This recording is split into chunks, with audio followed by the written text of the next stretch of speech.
So it's my great pleasure to introduce Emeritus Professor Ron R. Hoy. He's the David and Dorothy Merkshammer Professor of Biology, Emeritus, and the Howard Hughes Medical Institute Professor at Cornell. Ron arrived in New York from the West Coast in the late 60s, having grown up in Washington State and having acquired a BS in biology and psychology from Washington State and then a PhD from Stanford.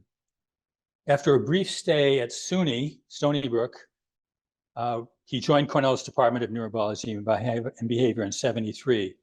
And that, of course, was Cornell's great benefit as he's remained here for his entire career, more than 50 years. I'm sure many of you know Ron much better than I do, because you've known him all those years. His many honors include being a lifetime trustee of the executive board of the Cornell Lab of Ornithology. He's a lifetime trustee of the Grass Foundation for Neuroscience. For a time, he was a trustee on the board for Bennington College. In 2010, perhaps one of the most important honors he's received was he was elected fellow.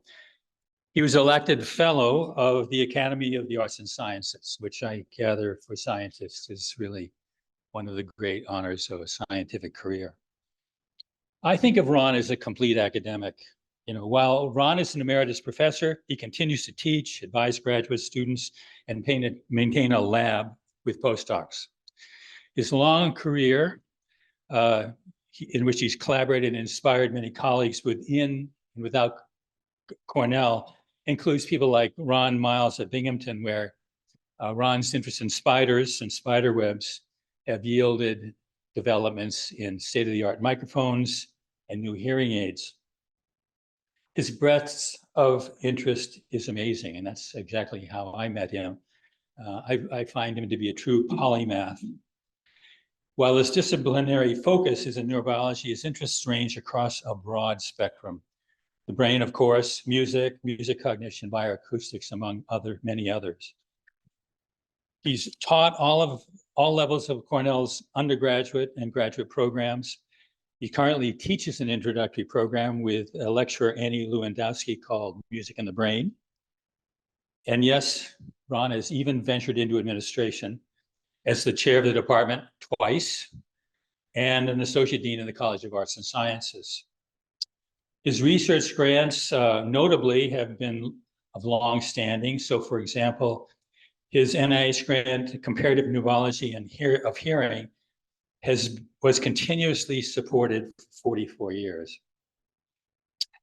He has over 140 peer-reviewed research publications, including 4 in Nature and Science. And during those years, he's advised 25 graduate students and 27 postdocs, 41 of whom went on to academic careers. More recently, Ron's research has been preoccupied with spiders.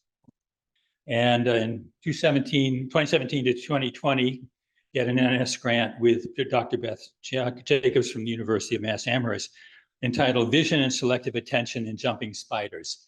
And let me quote what Ron said about this. He said, prior to my retirement, research has focused on the neuroethology of spiders, as well as on nanoscale, particle velocity sensitive hearing organs in insects and spiders.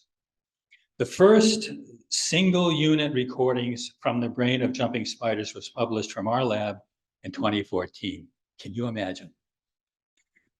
So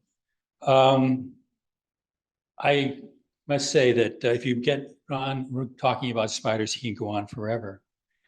And so I wonder, Ron, have your graduate students dared to call you Dr. Professor Spider? Or even worse, Spider-Man?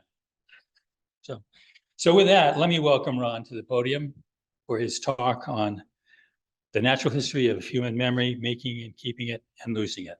Ron?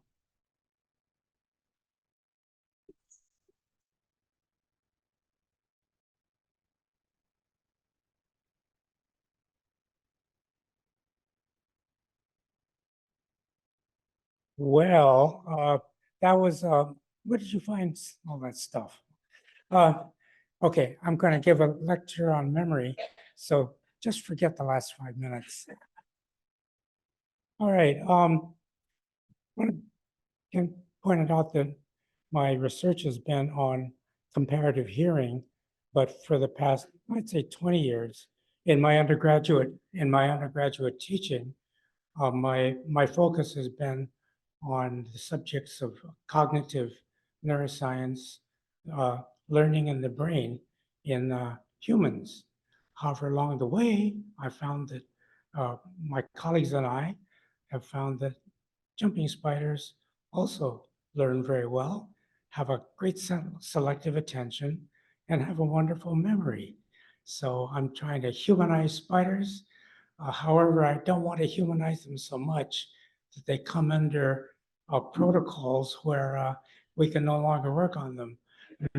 Mary Tyler Moore famously made lobsters almost, she made it her end of life passion to save the lobsters. So jumping spiders, I want to keep studying, but I don't want them to be so loved that I can no longer work on them.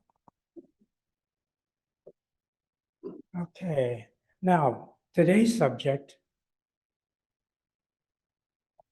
is about memory. I'm gratified to see so many of you here attending. Presumably, this community and certainly me are very interested in the subject of memory because we know it very well. So part of my job is to draw on everything that you know about your memory or the memories of friends and relatives. And I hope to be able to report some findings from neuroscience and psychology so that you'll learn something that you may not have known about memory and help you interpret much of the very exciting research on memory that's going on as we speak. All right, so why this, and I'm speaking for myself now, why this lifelong obsession with my memory? And I'm assuming that something that we all take for granted. But I think the reason is that memory, of course, stores all of our past experiences.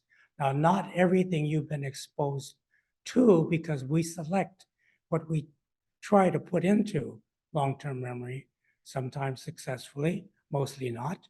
But our memory integrates the experiences of our lives, our stream of consciousness, and we take it for granted.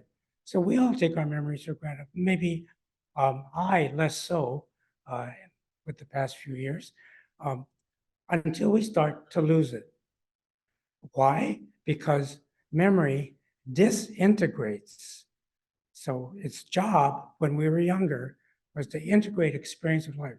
However, it can disintegrate into different pieces, and these have dire consequences for the sense of ourselves as well as our behavior, our transactional behavior in everyday life using language. That is very often taken for granted, but it's certainly problematic because as we lose memory, we are very concerned that we're losing something of ourselves. That can be a separate issue, and it's undermining the confidence. It can result in depression. And so this is what happens when memory disintegrates. And what do I mean by that? I mean that as I'll show you in a few slides, that memory is composed of multiple components. So the takeaway message is that yes, memory is great for storing things that are important to you, but our very self-identity of our core selves is very much reliant on memory. And I hope, I recommended that you view one of the Clive Waring videos. So I'm going to show you an excerpt, but how many of you had a chance to view that video? Okay, good. That's a fairly decent number. After this lecture, I hope you will now go back because it's in the link to the announcement for this lecture. this video because it illustrates what happens to an extraordinarily accomplished man who had a big full career as a musicologist of early music and a programmer at the BBC. What happened to him after he caught a very simple virus, herpes simplex? We've all had it. Occasionally, it can follow the nerves, go up to the brain, and destroy large parts of it. In Clive Waring, it destroyed so much of it that he basically only possesses awareness of the present moment, by which I mean 1 to 10 seconds. All right, so with that testimonial, if you're interested, please do view that video. It's remarkable. In fact, there are two taken 20 years apart because the BBC audience was so interested in the worst case of amnesia known to psychology and neurology. All right, now onward. We have first point, we have multiple memory systems. Of course, we're aware of short-term memory, and we know about long-term memory. Short-term memory is what we hold for a few seconds and what we're working with, and we try to select from that what goes into long-term memory. A visual metaphor is to consider the case of the kaleidoscope, where kaleidoscope is a set of patterns based on broken pieces of glass or plastic these days, and mirrors. But suppose that kaleidoscope, actually, we randomized all the pieces. We wouldn't make much of that because it would just be a chaos of visual impression. However, this is the metaphor. We can take what's in short-term memory and through a process called consolidation, it goes into long-term memory, which can be, and what happens, we think in long-term memory is that orderly patterns are formed. And that's the whole, and I'm going to show you later in the video some evidence that it is put into sequences and patterns that we know. All right, so I'm going to have to turn sort of professor on you and say, what is memory? This is the standard model of memory. So as we experience moment to moment everyday life from the environment, or in fact, what's going on internally, that composes the stream of consciousness that we draw from, and from the ecological world of ongoing outside of us, we select particular data or items or objects, people, places, things, and names through selective attention from this sensory memory, and we take it into another component of short-term memory called working memory. I'm going to talk a lot about working memory because most people don't think about it or even know about it because it's only talked about in psychology and brain courses. But we have it, many animals have it, and that's an object for research. So working memory actually is, what is it? Well, it's actually what's happening in our minds right now. And it lasts for 1 to 10 seconds, and we move on. But our consciousness, our brain, stitches together those little bites of working memory, and through other processes, through intentionality, or just through plain repetition, like trying to memorize a phone number, we can tuck it into long-term memory. So this is a process it's called consolidation.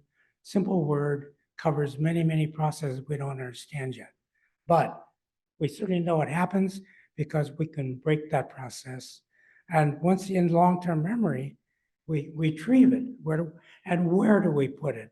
Back into our present moment consciousness, into working memory. So our working memory is always cycling what we're seeing, and hearing and feeling with, we're drawing also, putting it in the context of what we know from long-term memory, not deliberately, but implicitly. And as we do that, we form our essentially experience of the now. Now, when does now go into the future? Like I said, 5 to 10 seconds. That's what psychiatrists tell us, or psychologists and neurologists tell us. But the point is that we're always living in right here, working memory, because it is the interface between the world and what we've already stored up in long-term memory. So normally this is the process. And in fact, much of each of these stores you can consider a buffer, and most of it's forgotten. We try to remember some, and we're successful some of the time, but other parts of the time, not. Okay, now I'm going to add a little bit more to this slide and put the dimension of time into it. How long does memory persist in each of these stores? In sensory memory, it's quickly forgotten between 1/1000th of a second and about 200. 200 is a good calibration point because it's the time it takes for the blink of an eye. 200 milliseconds, one blink of an eye. So that doesn't last very long, but through selective attention, we select it as an intentional act or unintentional if it surprises us into working memory. Now, I should say that in this process, what the brain does in the moment in working memory is that it takes all this information and it makes a prediction. The brain is a prediction machine based on patterns that we've seen before. So this would be, is it new, or the brain says, or is it deja vu? And if so, that's the result of our awareness of working memory. So I just want to stress how important working memory is, because we simply take it for granted. It's what's going on all the time that we're cognitively intact. And of course, long-term memory can last from minutes to years. So working memory, and we'll come back to this again, 1 to 10 seconds, and then it moves on. The video of Clive Wearing presents the case that what's happening with Clive Wearing is that this is all he's got. He has no access to this.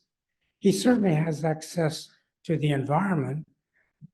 He has selective attention, but as it goes into working memory, it drops out as soon as his attention shifts. So two processes go on that we tend to take for granted. That's the role of selective attention, and that we have a working memory that only lasts a certain amount of time, then moves on. But we live and are aware and experience the world through working memory, which moves on like frames of a film seamlessly in our consciousness. Okay, and then I think I need to go back here. Yeah. Okay, long-term memory, as I said, is subdivided and fractionated into two components that psychologists recognize as declarative memory and non-declarative memory. This is the bucket that says everything that isn't this. Why is this important? This is what makes humans special. Language ability, our ability to manipulate concepts in terms of words. So semantic memory then is really, in fact, and that's broken up into two components itself. So declarative memory are the intentional memories that we want to make. These include all the facts, figures, concepts that we learned in school or that we try to teach at university. It contains the information that we have, our ideas, and it's composed of words largely. So declarative and semantic memory, That's one component of long-term memory is possibly unique to humans because it's so dependent on language. And then the other form of declarative memory, because we can declare it. So declare says, I can tell you about it. Declare says, I can tell you about what I learned in history, in words and ideas. The episodic memory, however, is a different bucket, but still part of declarative because you can say, you can recite, write your autobiography, or this is what I know about me. I experienced this. So episodic autobiographical long-term memories are unique to each person. Even identical twins, even identical Siamese twins can differ in their autobiographical memory because they select different things from the environment to be tucked away from memory. But again, because we can report it in words and language, it's part of declarative memory. So that's one kind of long-term memory, the subdivision that we recognize. The other is everything else. So what is the everything else? Well, you learn to ride a bike, you learn to drive. Some of us learn video games. Others of us, these are all, some of us play tennis. Some of us do sports. Some of us play music. Some of us may be involved in dancing. What is in non-declarative memory? Well, it is that part of memory that retains motor aspects, those aspects involved in movement and performance, and skills that we learn usually with a teacher, and we practice until we really have mastered it, like riding a bike or being a concert pianist. So this is the retention of simple skills perfected through practice. These are all conscious processes, of course. And it is musicians mislabel it as muscle memory, but this is what musicians go for in their students. Practice it until it's in your muscles. It's not in your muscles. Your muscles follow. It's in the motor systems of your brain. These simple neural systems, which are quite different from these. In fact, you can dissociate declarative from non-declarative. Non-declarative is those things that we know that's not easily relatable using language. If I ask you to say, tell me, how do you ride a bike? You might be a little nonplussed for a second, and then you would sort of go through a list. But would that really include everything? No, because your student or your nephew or niece, you're trying to teach us, there's something, oh, I forgot to tell you, you have to lift up the kickstand, or you have to do, there's something we do facilely, we do seamlessly, but it's hard to put in language. Hence the clumsy term non-declarative memory. It is knowing how to do things, whereas declarative memory is knowing that.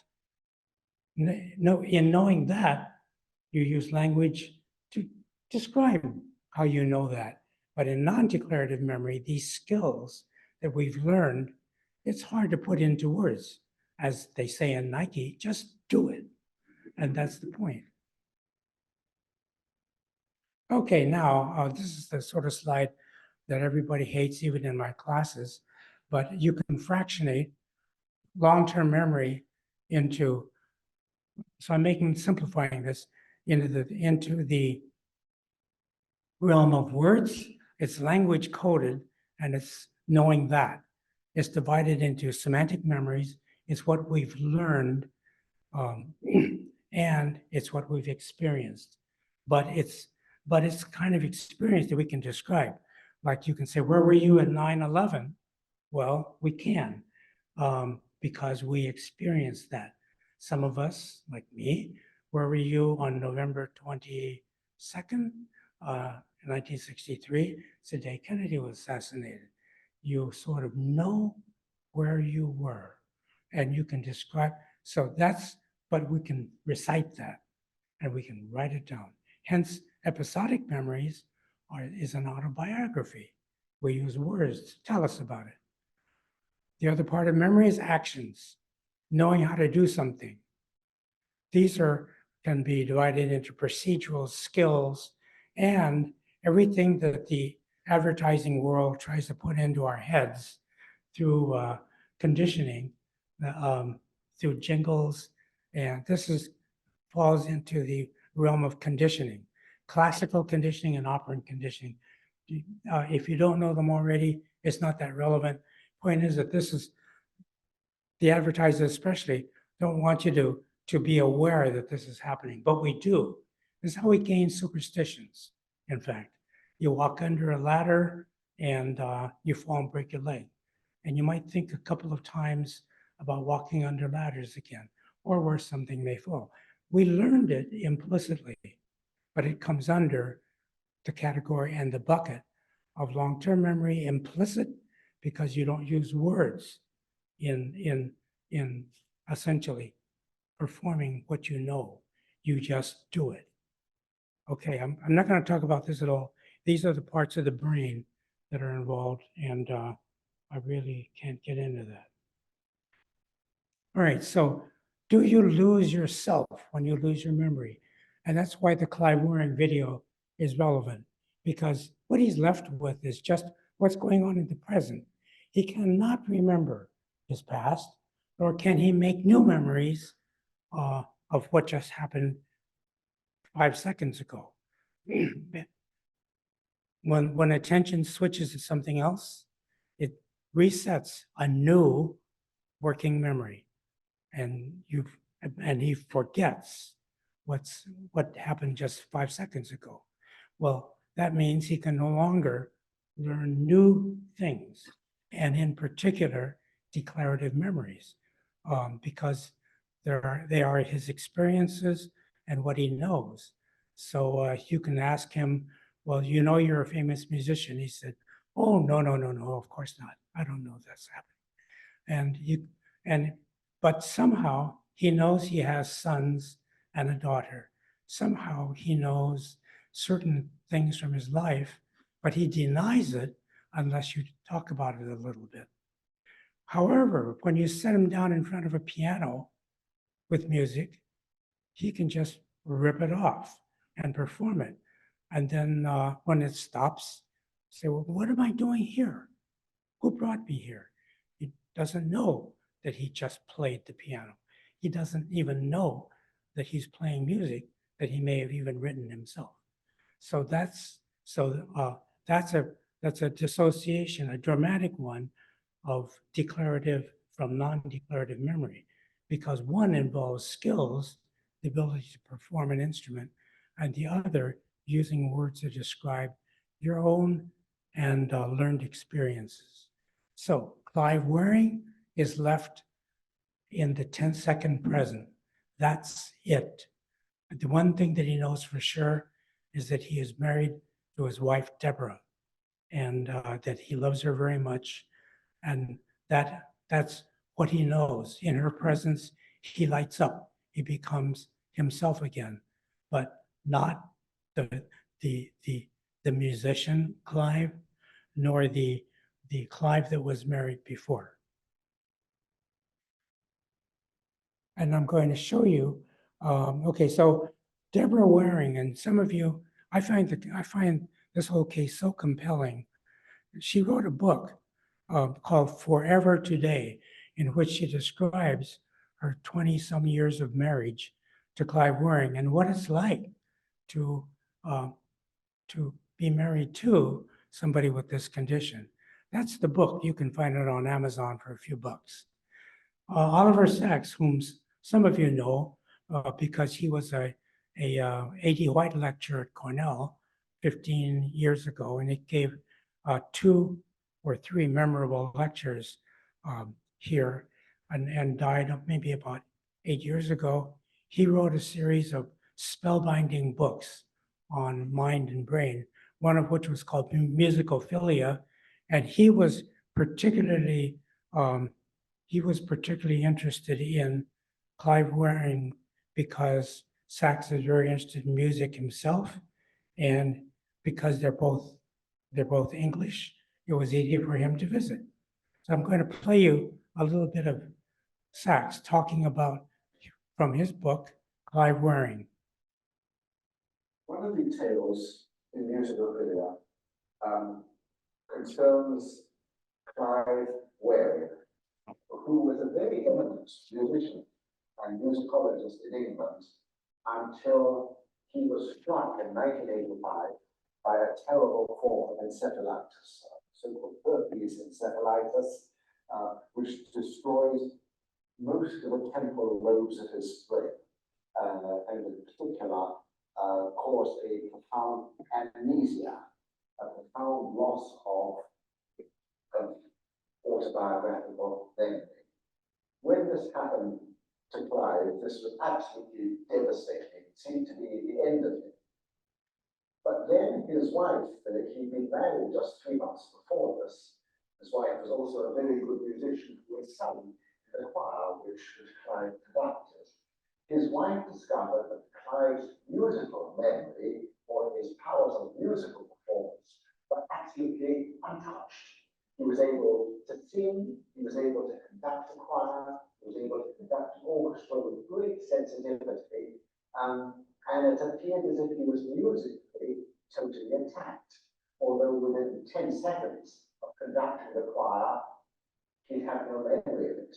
He recognized no one in the choir, and he would return to the state of terrible confusion and fear which he was in, and which any of us actually be in if seeing this at that time, his wife felt that if Clive blinked or turned his head aside, he would have no memory of what he was seeing or thinking or experiencing 2 seconds before. So I mean, this is an unimaginably confusing state and this continually opening underneath one. But music was unimpaired. His wife then quoted something from Proust, how Proust describes awakening from a deep sleep in an unfamiliar room, and at first not knowing where one is or who one is, and how one may be helpless until memory comes, and Proust says memory is let down like a rope from heaven, and without this can pull one out of the abyss of unbeing. Which one is it? That doesn't exist for Clive. Okay, so I wish I were half as articulate as he, but I recommend that if you haven't seen it, Musicophilia is a great book to read. And his interest in Clive Wearing was deep, and he described it very, very well. There's another video which I'm not going to play, The Man Without a Memory. This is narrated in part by his wife, Deborah. So again, advertisements for, if you have a chance, please review the videos. You'll find it well worth your doing.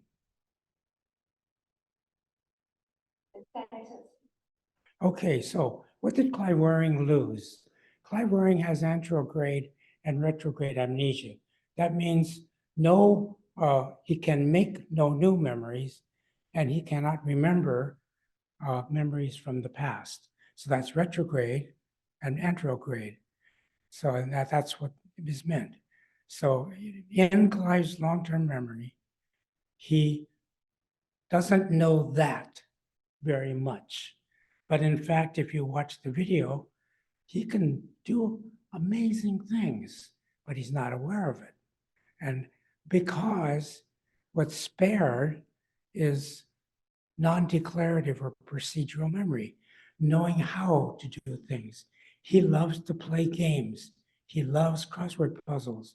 He can memorize license plates and make an on-the-spot poem about what he just saw. He has, so you can say, does he have spontaneity? Indeed he does. Does he have a sense of humor? Indeed he does. And so this kind, even devastating, ravaging amnesia can still leave a core self somewhat intact, and put him in front of something that involves his music past. And as Oliver Sacks said, it is spared. Procedural memory, it is spared until his attention shifts. If in the middle of playing the piano, you make a noise or signal something, he will suddenly drop out and say, pay attention to this and say, oh, is everything all right? Then he'll say, goodness, what am I doing here? Where'd this piano come from? So it's that shift in attention, which essentially pulls him out of the present working memory stage that he's got. Okay, now I want this seems misplaced, but I have to put this slide in someplace because it relates to us all. So now I'm making a segue from the vastly abnormal to yours and my everyday life. And the question addressed is, does long-term memory change as we age? Well, we all have separate answers for that. At a certain age, we're certain we're losing things because it's inability to remember names or remember, you'll meet somebody you know very, very well, but for some reason you can't recall. It's a socially embarrassing incident. But as we age, so this graph is going to show time of a lifetime of a person, and this is the likelihood of mentioning a particular memory. So this long-term phenomenon is called reminiscence bump for memory. It is the most robust finding in all of psychology. We retain reminiscence bumps. Now, what is the reminiscence bump? Well, in slides, and this is a retrospective study. You ask somebody who's 40 years old, 50, 60, 70, and you're going to find that there's a little bump. You don't remember too much from your childhood, if anything, but all of a sudden when you hit age, well, so let's just say 13 to about 30, the age of adolescence, up to about the time when your life changes and you start a family, start a career, start whatever it is, that your memories become, and this slide is a slide of the age at which this survey was taken. But we all, no matter what age we are, tend to privilege those memories that we had from the ages of about 13 to about 30.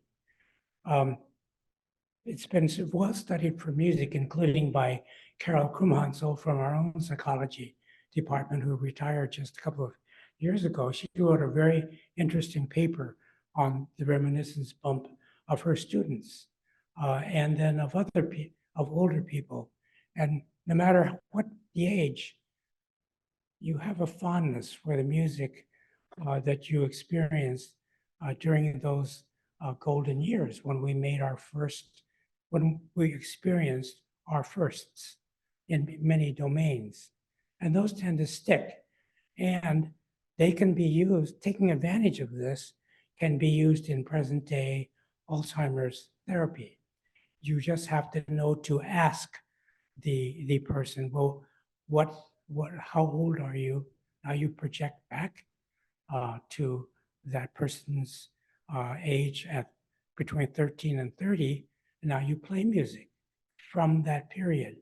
And oftentimes the patient will perk up suddenly, find herself or himself, and start to hum this music. This is now being used as part of Alzheimer's treatment because it's taking advantage of the fact that the memories we formed from 13 to about 30 are socked away in in long-term memory disproportionate to all the other memories that we've experienced to the date of the examination. Okay, so what that means is you can read this for yourself, but when adults are asked to think back over their lives and identify important events, this goes for movies, it goes for anything that you've experienced and enjoy over a lifetime. Ball games. If you're a lifelong Yankees fan, guess what teams you're likely to remember? You're going to have fondness for the teams of that period. So as I say, it's been a well-tested phenomenon. There we go. Okay, so now so this is sort of in summary, memory loss or amnesia for human communication skills. Now, most of the language we have because humans are intensely social. We learned and developed over evolutionary time our ability to communicate with vocalization. Later on, it became written, but the first human peoples communicated by voice, by sound, maybe by beating on something, which is primitive percussion. But the point is that it was meant to reinforce social bonds. And so humans learned new things through the ages, through oral tradition, before there was written language. And it turns out that oral tradition, if you break it down, we can't go all the way back to say 8,000 or 10,000 years ago. We can go back to 8,000 years ago. We can go back to times of Greek civilization, Egyptian civilization. And it turns out that what was learned, what the orator said, these were hours-long poems, which were broken into segments of about 10 seconds long, a phrase. You take the average limerick, you take the average poem, it's about 5 to 10 seconds long. What is it? That's the lifespan, if you will, of working memory in the present. But you string those together. As your music teacher said, we're going to stitch together these phrases until you've got the whole. That's how we came to language, by taking utterances, which is within your attention span and working memory, and you simply stitch those together. That is a theory, but a well thought of theory. Now I want to talk about a specific kind of amnesia, amusia, which Oliver Sacks wrote a whole book about, and aphasia. Aphasia is losing language. This is the kind that, most clinicians this is what brings patients into their office. Most commonly aphasia. Somebody will bring their loved one into the office and say, we just can't communicate because he talks so slowly, or that she doesn't understand what I say, but in response, all she does is babble, but it doesn't relate to our conversation. What's wrong here? That is a communication disorder called aphasia, and that's language amnesia, and it's devastating. Less understood and appreciated, even by neurologists, is amusia. This is musical amnesia, where we lose our sensitivity to pitch or ability to recognize music. And the reason why it was so neglected was that first of all, if that's what you lost, you tend to keep it to yourself. And you're not going to have a relative take you into the office unless you're a musician. You're not going to come in.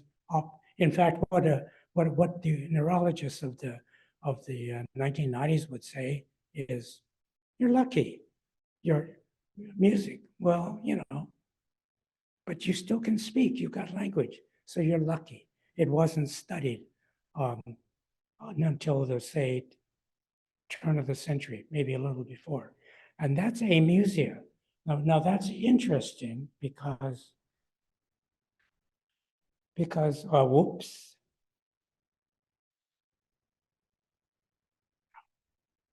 too quick on the trigger.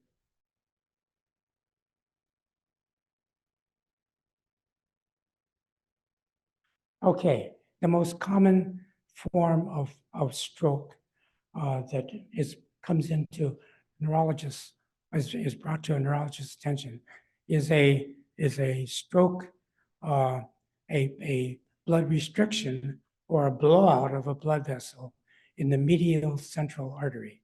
It's called an MCA stroke, medial central artery. And that artery is important because it services this part of the brain, which happens to be where these lobes of the brain where music and language abilities reside.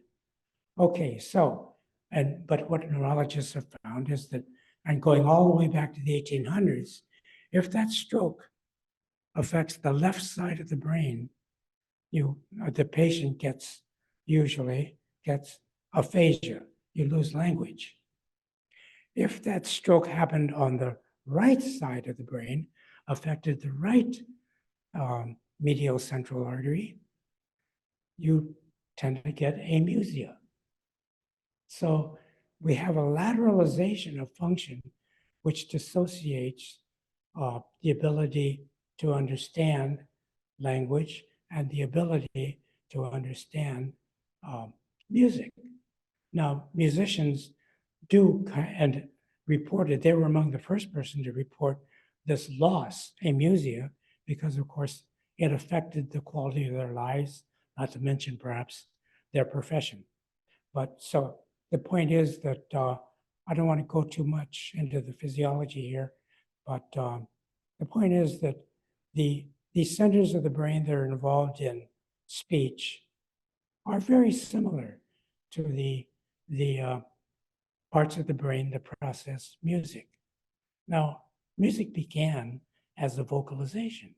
And so is it surprising then that the ability to make sounds, phonic communication, is going to be represented in very similar parts of the brain, but differing in the hemisphere, the half of the brain where this.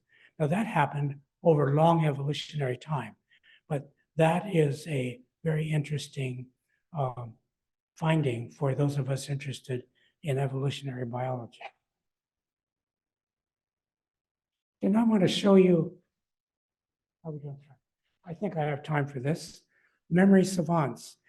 These are people, there are about 20 known in the world now, who have an extraordinary, they're intact in every way, except that they've always had this ability to remember their lives on a particular date and time. And this is called, especially their autobiographical memories, those parts of declarative memory that you yourself experienced as cataloged by date. And I'm going to play this for you. This is Piers Morgan, Mary Lou Henner.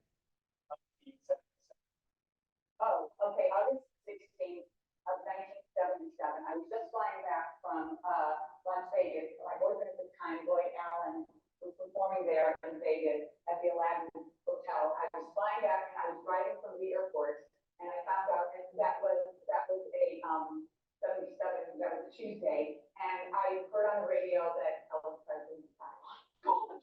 And that's and I know when I was bringing her home, you didn't know my baby knew the 17th. The fact that you remember your day is not extraordinary.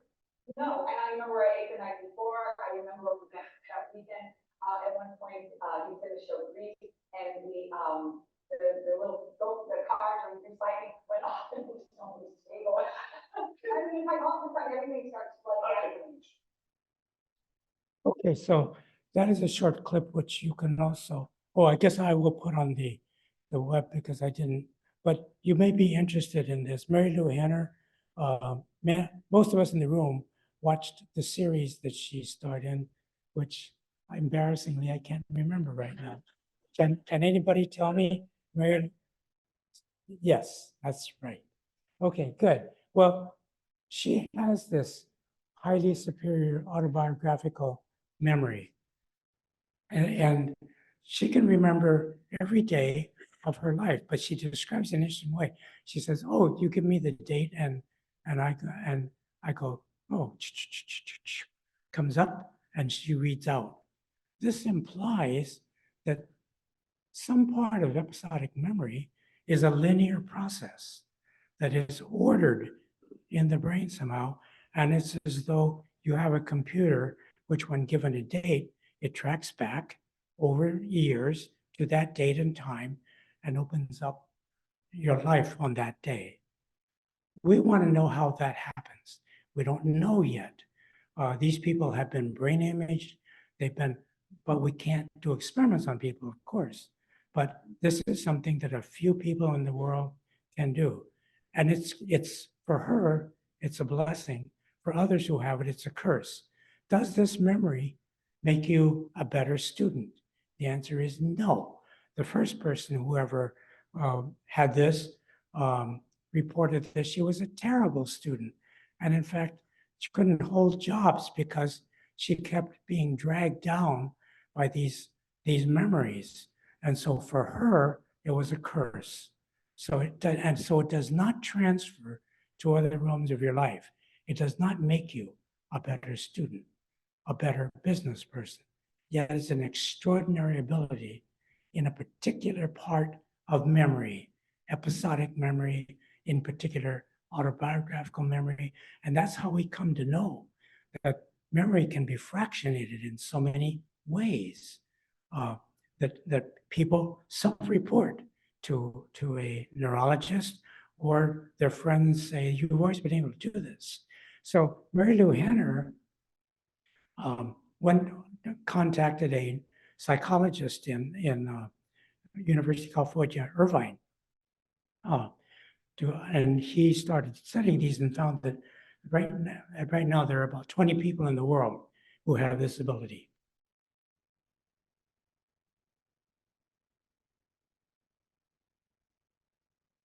Okay, I want to move right along and sort of wrap up.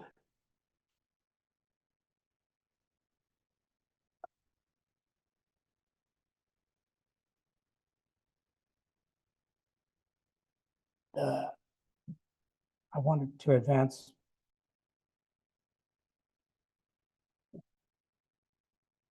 I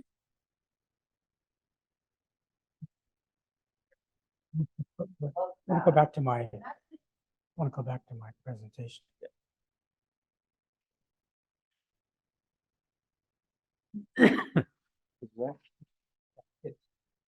Move this whole thing and click on it. Oh, I see. There we go. There we go. Okay, now I want to end by relating everything that I've said to a remarkable presentation which was given to the Cape Kendall audience last November by Kerry Reed, who is a professor of, well, you can see geriatrics and palliative medicine at Weill Cornell. And this is from his talk, the title slide, which was called "The Ins and Outs of Cognitive Aging, What's Normal and What's Not." Okay, I want to relate, and that is also on the Cape site, and you might want to review that. Now, this is because Perry talked about memory and memory loss as we age, and that is of interest to a lot of us, myself particularly. But that presentation, what Perry talked about was the big six, the cognitive domain as viewed from a neurologist's clinical perspective. He was very interested in executive function, the ability to make decisions or to make them quickly. Another one was language. We've already talked about that. So there are declines in executive function, in language, learning and memory, of course. You can't remember if you don't learn. Attention, that tends to be neglected and that we take it for granted. But You can't have anything in working memory unless you pluck it out of the chaos of experience, and that takes selective attention. Selective attention, well, how big is it? How capacious is selective attention? 10 things at a time? Well, let's bring it to reality. How many of you think you can multitask? Okay, that's if a psychologist got hold of you, you would find that you can maybe do two things, but we can only really focus on one thing. What you're doing when you think you're multitasking is switching from one state of attention to the other, but that switching takes time. That's why you don't want to be talking on the cell phone or paying attention to the screen in front of you as you're driving 60 miles an hour, 88 feet per second, because in a second's time, you've traveled a long way, 88 feet, and you're caught between attention switches. In fact, we can really only attend completely to one thing at a time. People have been studying the capacity of selective attention for a long time, and it is a very limited cognitive resource. Okay, Terry also talked about perceptual motor function, and we talked about declarative and non-declarative memories, but that can be a reality. And social cognition, that's very important because the ability to remember names, faces, situations is really, really important in being able to maintain everyday discourse. And if you're slow at accessing these things, then you feel badly about yourself, and it puts you into a deep, bad self-image or self-identity. And so this is what many clinicians are trying to treat now, gerontologists, to separate this from the actual biological fact of slowing down in these functions. Kerry also pointed out that these are all from his presentation. Memory performance diminishes as we age, but really falls off after 60. So these are tested on a large set of people, and you can see the chronological age. There's a big drop off at about 60. Then it gets worse and worse as you move out here. Okay, but that's on average.